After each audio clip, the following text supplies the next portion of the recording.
You're watching the evening edition of News on 2. I'm Adrian Seat. Domestic Trade and Consumer Affairs Minister Datuk Sri Saifuddin Nasution Ismail has announced that the fuel price mechanism will be revealed tomorrow. However, when asked if the mechanism would be changed to a float system as announced by Finance Minister Lim Guan Eng earlier, he remained evasive. Seperti yang disebut oleh Perdana Menteri dan juga Menteri Keuangan bahawa penentuan harga RON 95 dan diesel akan diputuskan setelah mesyuarat Jamaah Menteri, dan mesyuarat Jamaah Menteri semalam telah membincangkannya dan telah ada ketetapan dan keputusan. Cuma pengumumannya akan dibuat paling lewat pada besok hari. Datuk Sri Saifuddin told reporters this at the launch of a Chinese New Year campaign by Tesco Malaysia in Kepong. The minister also refused to respond to allegations that the government was bowing to pressure from petrol dealers by refusing to refer to the float system. He instead reiterated that the announcement will be made through official government channels.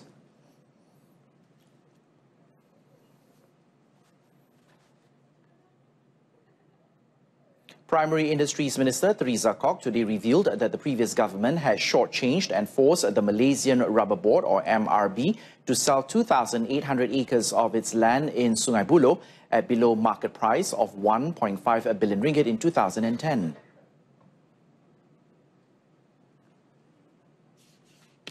According to the minister, the Barisan Nasional Government under former Prime Minister Datuk Sri Najib Tun Razak had approved and instructed the sale of the land to Aset Tanah Nasional Berhad, or ATNB, in a direct sale in October of 2010. MRB was arbitrarily paid RM 1.5 billion as sale consideration. However, it has now come to the knowledge of MRB that thereafter the said 2,800 acres of land was subsequently bought by Kuasa Land EPF for sale consideration of about RM 2.28 billion.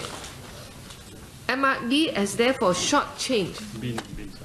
MRB has therefore been shortchanged, and there was a difference of about RM 800 million. MRB therefore contends that it is lawfully entitled to the difference of RM 800 million. This sum is still unaccounted for to date. The board has reported this dubious transaction to Jabatan Audit Negara for a thorough audit and further investigation. She told reporters this at a press conference in Putrajaya. Now, the minister in charge of MRB back in 2010 was Tan Sri Bernard Dompok, who held the plantation industries and commodities portfolio from 2009 to 2013. When asked if MRB board members will be lodging a report against the previous cabinet, including Tan Sri Bernard, MRB chairman Sangkaran N. Nair said he believed it will be a natural progression of MACC's investigation. The United Kingdom will always remain as an important trade and safety partner to Malaysia, despite not being part of the European nation. Now, UK is now monitoring and working closely with the country towards encouraging more plantation of sustainable palm oil. Foreign Minister Datuk Saifuddin Abdullah said the meeting with UK's Secretary of State for Foreign and Commonwealth Affairs, Jeremy Hunt, was fruitful as they discussed various things, including matters related to palm oil. UK has always been an important player on the global stage, and for a long time, even before the formation of the EU. There are other platforms where even while the UK is a member of the EU, they have continued playing their crucial role in many areas. And I believe that the UK will continue playing their role in many areas, and as Mr. Han has shown earlier, their interest in security and safety of the humankind transcend Brexit issues. Hunt, meanwhile, took the opportunity to praise Malaysia's efforts in carrying out environmental impact assessment in order to start up palm oil estates. Well, I had a very good discussion on this matter with Foreign Minister Saifuddin, and what I wanted to understand was the way that Malaysia is making great effort to make sure that its palm oil industry is sustainable and that it is not developed at the expense of deforestation, which of course is very damaging to the environment. And so it was good to have the opportunity of hearing the progress that Malaysia is making in that respect. And from that point of view, this is an issue the UK will continue to follow very closely. Hunt is accompanied by his spouse and officials from the UK Foreign and Commonwealth Office in his maiden visit to Malaysia upon taking up the post on July the 9th of 2018.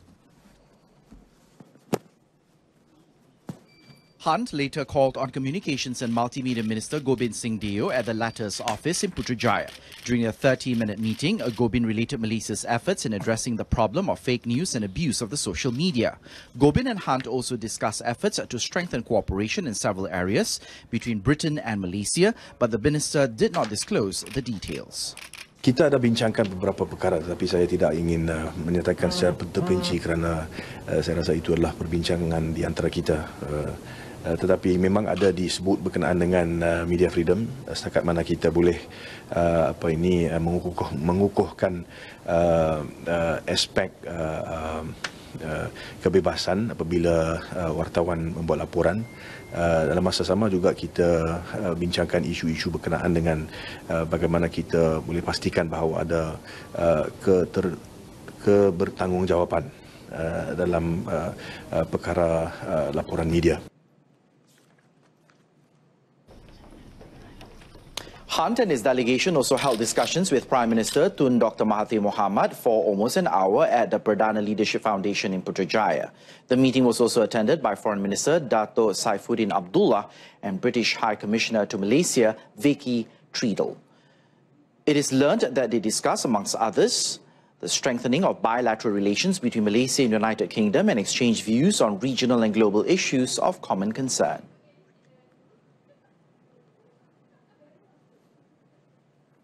Datuk Sri Muhammad Sharul Ikram Yaakob, Malaysia's permanent representative to the United Nations in New York, will take over as the new Secretary General of the Foreign Ministry on the 7th of January.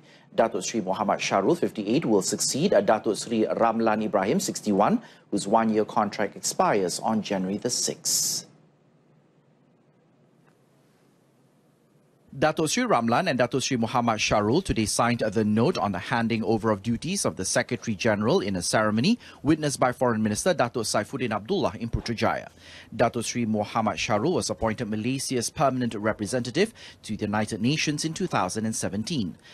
He was appointed Foreign Ministry Deputy Secretary General for Bilateral Affairs in 2016, Malaysia's permanent representative to the United Nations in Vienna in 2010, and Malaysia's ambassador to Qatar in 2007. The introduction of the unlimited travel pass, My 100 and My 50, have been lauded by public transport users as the passes help them save travel costs. Now, most of the users said that the passes allows them to use public transportation more frequently and at the same time help reduce the financial burden. The My 100 Pass grants access to unlimited rides on all Rapid KL lines of rail and road transport, including MRT, LRT, monorail, BRT Sunway, Rapid KL buses and MRT feeder buses, while the My 50 Pass grants unlimited rides on all Rapid KL and MRT feeder buses, excluding the BRT. Lalu saya pergi ke Sentul to KL Central untuk kerja, but then at the same time I also go for gym. So sometimes I need to have extra charges on that, right? So if I do by calculation, right, 100 ringgit, TN 100 ringgit would be quite an efficient way for me to travel. To use flat rate parking at Rapid KL Park and Ride facilities, the My 50 and My 100 activated My cards must be tapped at entry to the Park and Ride, and the same My card be used for boarding the train. The My 50 and My 100 passes can be purchased from all LRT and MRT stations. The unlimited passes will be applicable to Malaysian citizens only, as they can only be applied to My Card or My Tentera identification cards, and non-citizens will use the standard touch-and-go payment method instead. The Malacca government will soon establish a Bumiputra property fund to help the Bumiputra in the state-owner property. Now, State Chief Minister Adli Zahari said the fund will be channeled in the form of a loan and financial assistance by the end of March this year. Adli said the fund will enable the Bumiputra to buy residential or commercial buildings.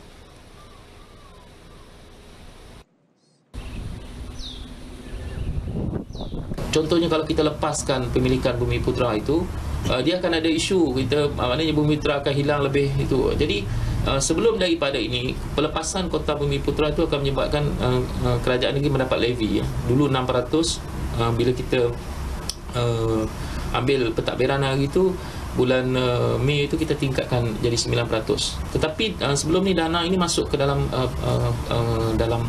pendapatan negeri. Jadi selepas daripada ini, selepas kita tubuhkan dana harta Bumiputra ini, pelepasan kota-kota Bumiputra yang tidak terjual ini, levinya akan masuk kepada dana harta Bumiputra. Adli said this after becoming a guest on Malacca FM in Malacca.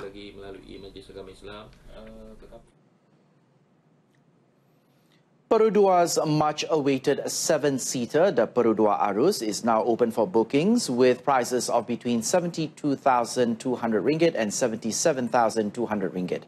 Now, the launch was decidedly low-key compared to national car manufacturer Proton's recent launch of their latest model, the X70 SUV, which was preceded by previews and press introductions. In a statement released today, Perudua President and Chief Executive Officer Dato' Zainal Abidin Ahmad said two variants of the Perudua Arus will be offered, namely the 1.5X and 1.5 Advance with 5 colors available: ivory white, glittering silver, electric blue, granite grey and a new Amazon green. Both will be powered by an aluminium block 1.5-litre 4-cylinder engine with a dual VVT-I built-in Sendaya Negeri Sembilan, matted to an electronically controlled automatic transmission.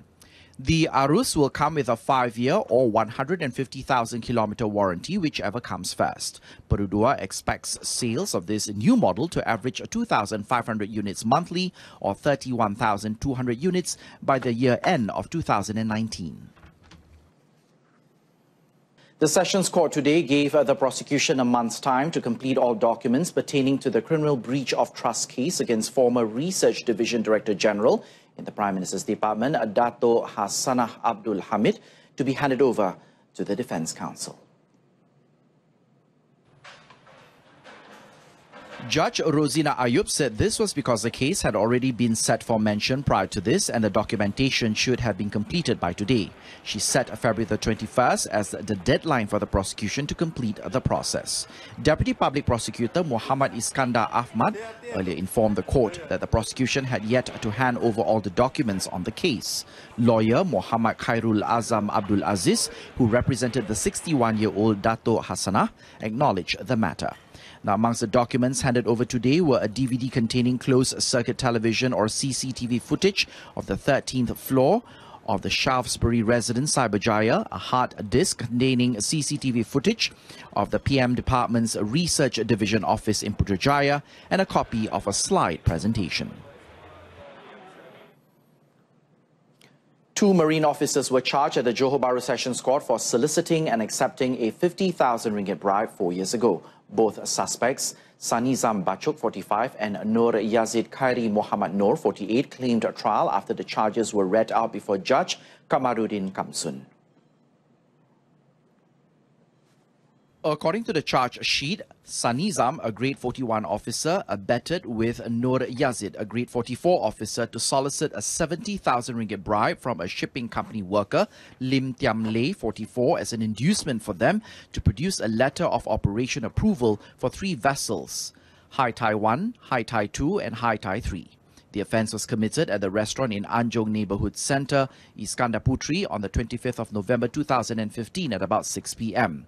Sanizam is also alleged to have received a 50,000 ringgit bribe from Lim on the 27th of November of 2015 at about 11:10 a.m. at the same location for the same offence. Both suspects were each offered a bail of 20,000 ringgit with one surety.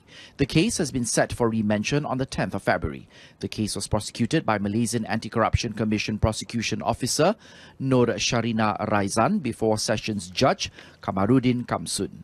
The suspects were charged under Section 16 subsection A subsection B, 17 subsection A and 28 subsection 1 subsection C of the MACC 2009 Act. Now, a 25-year-old waiter was slapped by a patron who was asked to adhere to the no-smoking rule at a restaurant at Section 25 Shah Alam in Selangor. Shah Alam Police Chief ACP Baharudin Mataib in a statement confirmed that the incident took place at 12:30 on Tuesday and added that the waiter, who is from India, however, did not suffer any injuries.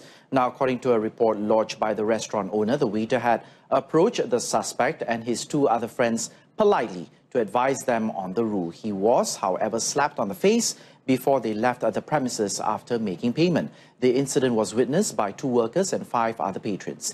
ACP Baharudin said police have screened the CCTV system and have identified the culprit behind the incident, adding that police are now looking for a man. The case is now being investigated under Section 323 of the Penal Code. ACP Baharudin hopes the suspect will voluntarily turn himself in to the police for his statement to be recorded. Police confirms that no bomb was found in a Perudua Azia car at a petrol station in Pasir Mas, as stated in a report last night. Pasir Mas Police Chief ACP Abdullah Muhammad Piah said the police received a call from a petrol station worker about a bomb at the petrol station at 8:30 p.m. last night. ACP Abdullah said they closed down the petrol station and nearby roads for inspection by the Kelantan Police Contingent Headquarters Bomb Disposal Unit. However, no bombs were found in the car after 5 hours of searching. Itu dia tidak katakan dia buat panggilan bom palsu, tidak. Dia mengatakan dalam kereta dia bunyi detekan yang dia lapor kepada petugas stesen minyak, dan kita akan ambil percakapan dia dan kita akan siasat latar belakang dia. In the incident, a 29-year-old motorist who came in to top up his car fuel had confided in the worker about a clicking sound like the timer of a bomb under his car seat, and the latter immediately called the police. 300 packets of heroin estimated to be worth 15,000 ringgit was seized following the arrest of an individual in a raid at the Sri Selangor flat at Jalan Sanping in Kuala Lumpur on Tuesday. Now, the suspect was found to have been distributing drugs for the past 6 months to buyers around Kuala Lumpur. Dang Wangi Police Chief ACP Shaharudin Abdullah said the 1 p.m. raid was conducted based on intel reports received. Preliminary reports stated that the suspect was tested positive for morphine.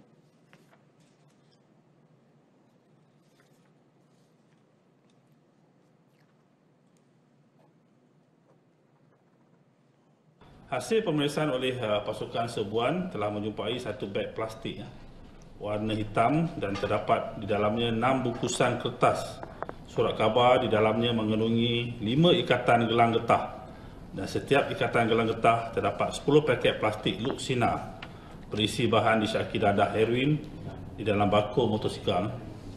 Jumlah keseluruhan paket plastik Luxina berisi bahan yang disyaki dadah heroin adalah 300 paket. Anggaran berat adalah 527.28 gram. ACP Shaharudin said the suspect is now under remand for 7 days under Section 39B of the Dangerous Drugs Act 1952. And that item concludes this evening's edition of News on 2. In our top story, previous governments sold rubber boat land for 800 million ringgit less. Join us again at 12:30 tomorrow afternoon for more news updates. I'm Adrian Seats. Stay tuned to TV2. Have a pleasant evening.